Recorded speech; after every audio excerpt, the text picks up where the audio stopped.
commandé par les câbleaux distributeurs pour les Canadiens.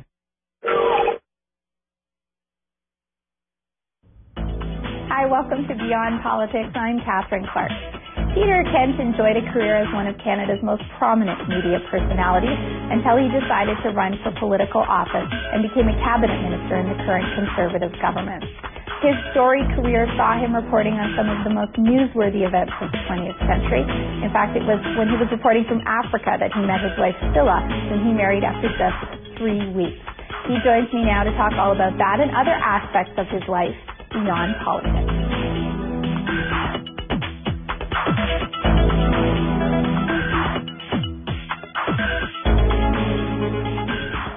Peter Kent, welcome to Beyond Politics. It's just great to have you here. Thank you. It's a pleasure. It's a little daunting, you know, to sit across from a legendary television personality who's now in the other chair.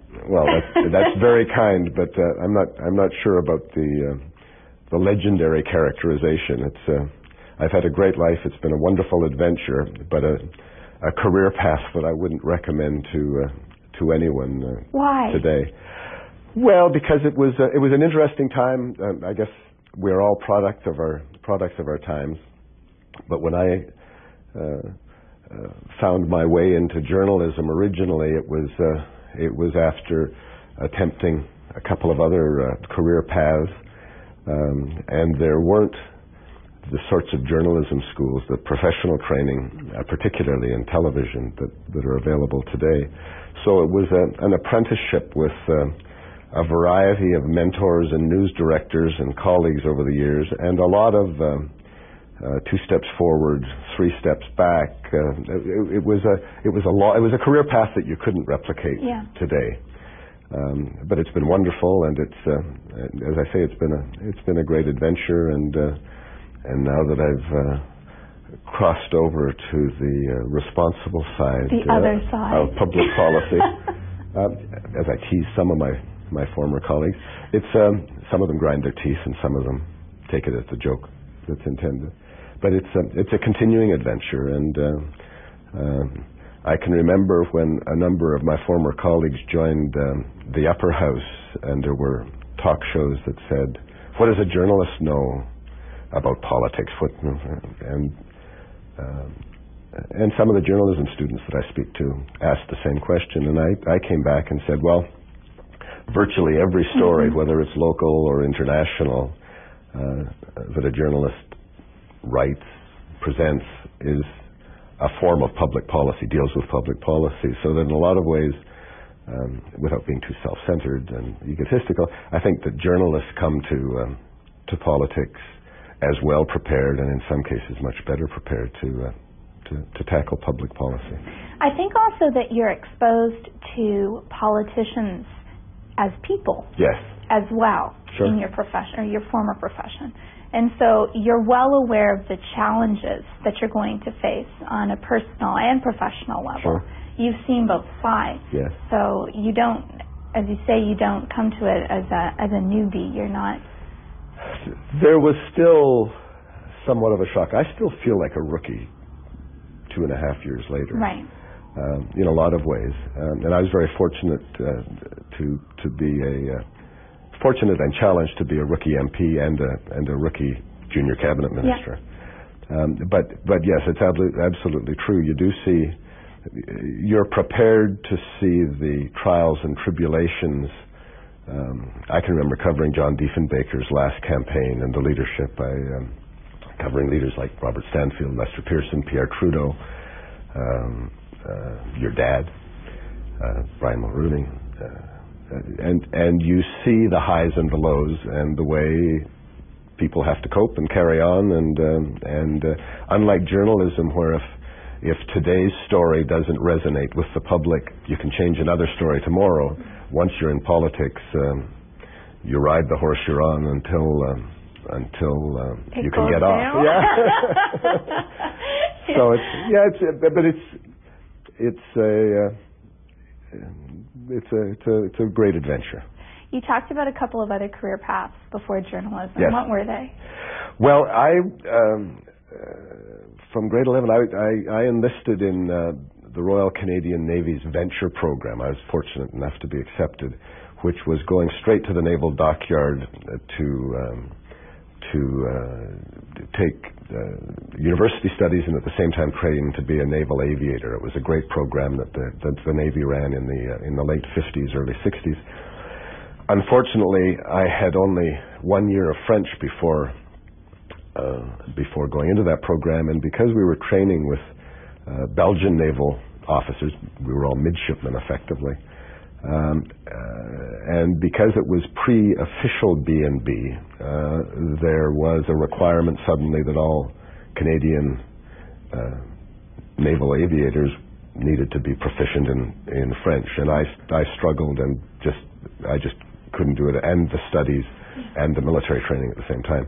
So I left. I went back and started raising the funds to go to regular university, and worked in a number of jobs in the meantime in the oil patch. I worked for a mud company in Alberta. I worked for a large industrial company, and then made the mistake of the summer before heading back to school, going to Kelowna with my 5-string banjo and a buddy who played the 12-string guitar. And just on a lark? Well, we thought that this was the time of the Kingston Trio and the Brothers Four and the Limelighters and all these, and we thought that we could... I grew up with all those. Great music. Yeah. I still have a warped old ski banjo that I pull out from time to time. But we had dreams of, the next new group. And we ended up having a great summer, but blew tuition. I blew my tuition. And he had the car and was going to Vancouver, so I went with him and thought, okay, I'll make a comeback now. And I'd grown up in a journalistic family. My dad was a print journalist with Southam. And I thought, okay, we'll get to Vancouver and I'll get a job as a writer. Advertising was big at the time, and Madison Avenue was coming out with all sorts of creative new techniques and campaigns. But I couldn't get a job. I visited all the advertising agencies, and they said, no, you don't have any experience.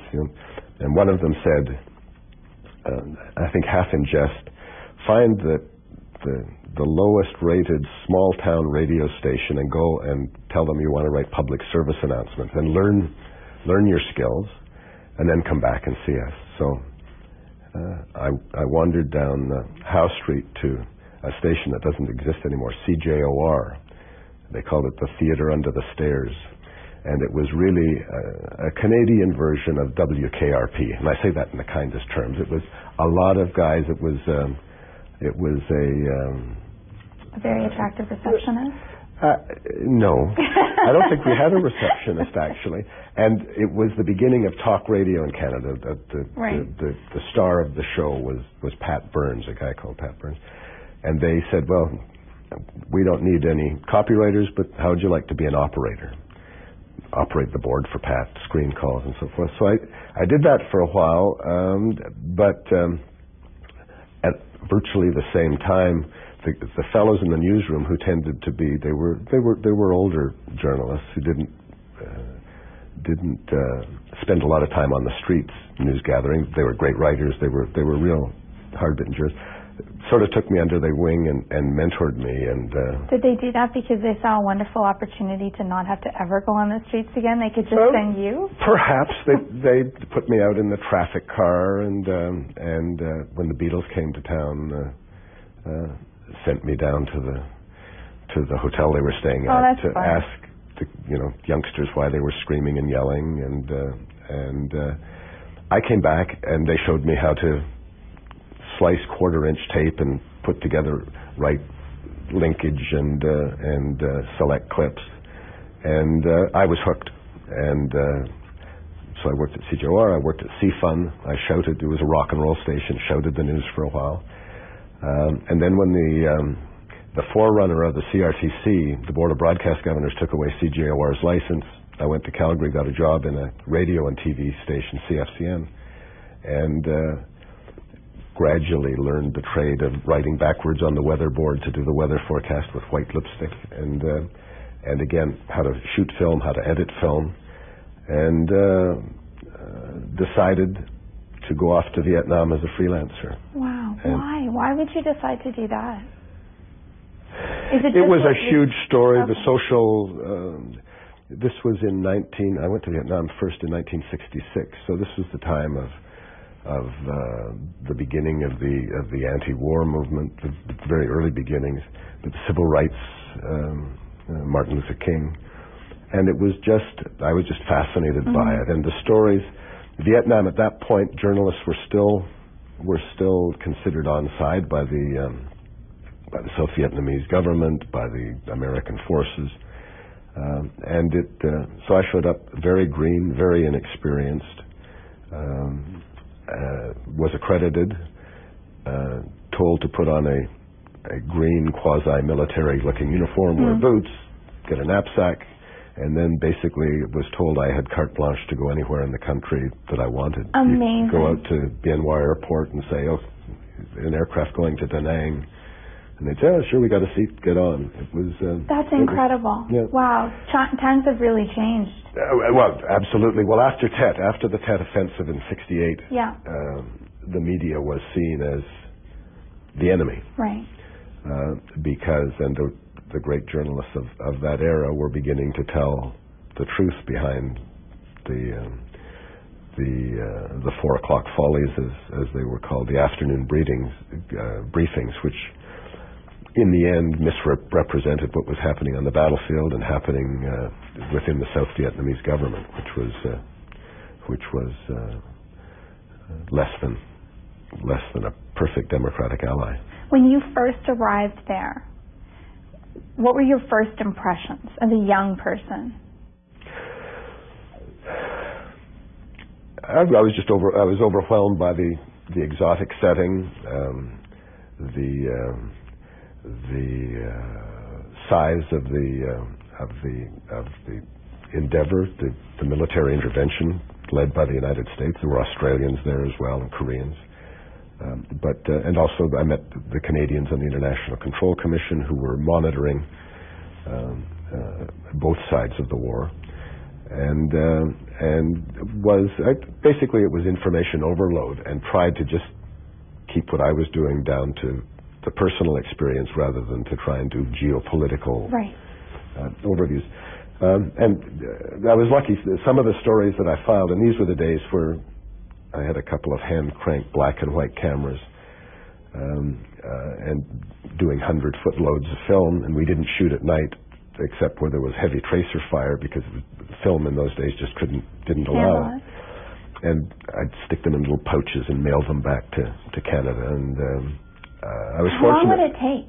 Oh, probably took weeks. Wow. For some of them. I mean, it was very amazing. Through the odd phone call. But I was fortunate. Charles Templeton, who was then news director of CTV, saw some of the material, and in 1967 gave me a call, and I came to Toronto. I arrived in Toronto on the day that the Maple Leafs took the Stanley Cup to City Hall. Oh. Something that I'm not sure I'll see again in my life. Well, it sure would have made Toronto seem warm and welcoming and a happy place to come back to. And professional. Again, I was mentored by guys like Harvey Kirk and Wally Mott and great writers. Again, I was very rough and rough-edged and green, and still really learning. But that was the year of Expo 67. Sure. You know what? Political change. Right. Sorry to interrupt you, but just listening to you speak, what strikes me is that you keep putting yourselves in situations professionally where you're willing to take a big risk. You go into a situation green, and you learn the ropes, and you have done that in several fields now, and now you're doing it in politics. And that was a big jump to politics. Sure. But is that part of your personality? Are you you're not obviously risk averse? No, although in terms of war corresponding and risk situations, once one is married, has a mortgage and a dependent child, Yes. you become an awful lot more conscious of, that becomes a terrible distraction, and Yes. Some of my Terrible. colleagues Terrible. coped with it, and others didn't. Yeah. But I've been fortunate, so I've always been able to. But new adventures are always good, new Right. experiences, and again, as long as you can manage them without putting at risk home and hearth, it's been an interesting adventure. Imposed on my wife and daughter. My wife's a former journalist as well, who Right. I met and married in South Africa after 3 weeks Did knowing you? each other. Isn't that something? Okay, I want to come back to that story, but what also struck me, I mean, you had this very distinguished and increasingly high-profile career in television. Yes. And then you moved over, you were with the CBC, you were hosting the National, and you resigned. And that fascinated me. You resigned. Because we got to a situation where, and again, youthful, the temerity of youth. This was a very volatile political period in Canadian history. I began reading the National in 1976 on the night René Lévesque was elected Premier of Quebec. Wow. Big night to start. Exactly. Oh, it was wonderful. And it was a great distraction because I didn't know enough to be terrified by sitting in the anchor chair that Lloyd had just left to go to CTV.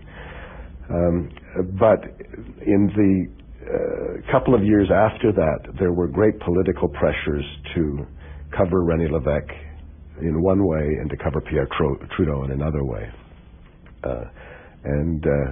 When the CBC license came up, then there were a couple of situations where the Prime Minister's office, through the President's office at the CBC, intervened to change our editorial coverage. So a couple of years later, when the CBC's license came up for its regular renewal, I submitted an intervention which listed a whole bunch of things that I thought were critical to the CBC going forward, becoming more of a public broadcaster than a semi-private broadcaster. And things like the National was being regularly disrupted to bring American entertainment shows, the Grammys, the variety, the Academy Awards, and sometimes Canadians would not get the news until well after midnight. These are the days when the news was only at 11 o'clock. But included in in my list of recommendations was that some way be found to prevent the Prime Minister's office from interfering with the CBC's editorial policy through the President of the CBC. And as soon as that hit the media, it became a great controversy. I was taken off the air, and quite properly, because the President of the CBC at the time denied the suggestion. I stood by the suggestion, and suddenly a new Africa Bureau was created, and I went into exile. But it was was it exile or was it a new beginning? It was a way. It was a way to. I mean, it was a wonderful accommodation. The CBC changed its procedures after that, and we've seen a number of times since when Prime Minister Chrétien, on the eve of the Quebec referendum, he had to follow the protocol that was created after this back in the 70s. Do you regret what happened, though? No. I mean, things. Yeah. I mean, one wonders if those various situations hadn't come together to create what did happen. But no, it was great in the end. I got to Africa at a very interesting time, Rhodesia to Zimbabwe, Uganda. You were based out of South Africa then? Or where were you? When the South Africans eventually got me, and I was in Salisbury, Rhodesia for the first little while until then External Affairs Minister Don Jamieson intervened and told the South Africans that the CBC should be allowed to place a correspondent in South Africa. So these were the days of Namibia independence, of apartheid. I remember meeting Ellen Payton. Incredible lovely country, and and at the end of that period, I was hired away by NBC at that point in the late 70s until Mark Starwood started up the Journal and made a call from Canada and said, come on back, we're starting a new great show on the CBC called The Journal, and we want you to be part. So in the Africa picture, yes, you met your wife. Yeah, 3 weeks before I had to head back to Toronto. You're kidding. So it was a truly whirlwind romance. And a week of those 3 weeks I was away hiking the Otter Trail with a buddy of mine down on the southeast Cape Coast. So how did you meet her?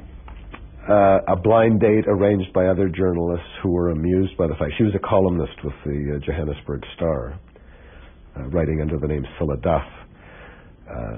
And she has great teeth, but she tended to, she had a big toothy smile in her little head furniture. Okay, it's not because she bit you. No, right? no. Okay. No, but my nickname for her, because she wrote wonderfully sarcastic columns about men and their failings, I nicknamed her the Barracuda. And a mutual friend, thought it would be a great joke to set you up. Set us up. So she's. Did she know that you called her the Barracuda? No, not at that time, no. Before you married? Yes, before we married. Okay. In those 3 weeks, it was revealed. So yeah, blind date at Zoo Lake in Johannesburg, and 3 weeks later, did you literally propose? You married her after 3 weeks? Yes. And then left the country because she didn't have police clearance to leave the country. I had to get back to Toronto. She followed a month later. And she tells the story, which is apocryphal, but to do her justice, after revealing all this other stuff, she arrived at Pearson Airport in May, and it was a late winter storm. And she said she was beginning to wonder if she could remember what her new husband looked like. This is before Facebook and all. And she tells the story that as she walked out of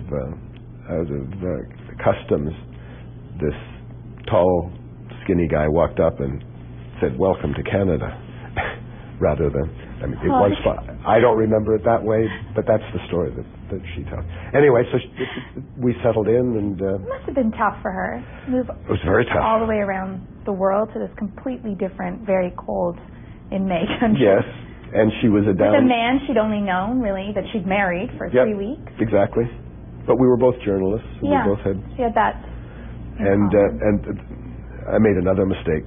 I thought that she, being a daughter of Africa, that she'd need wide expanses and suburban comforts. So without consulting her, had already purchased a property in Port Credit, part of what's now Mississauga, and built a nice, sold my little house down in the beaches in Toronto. Oh, perfect.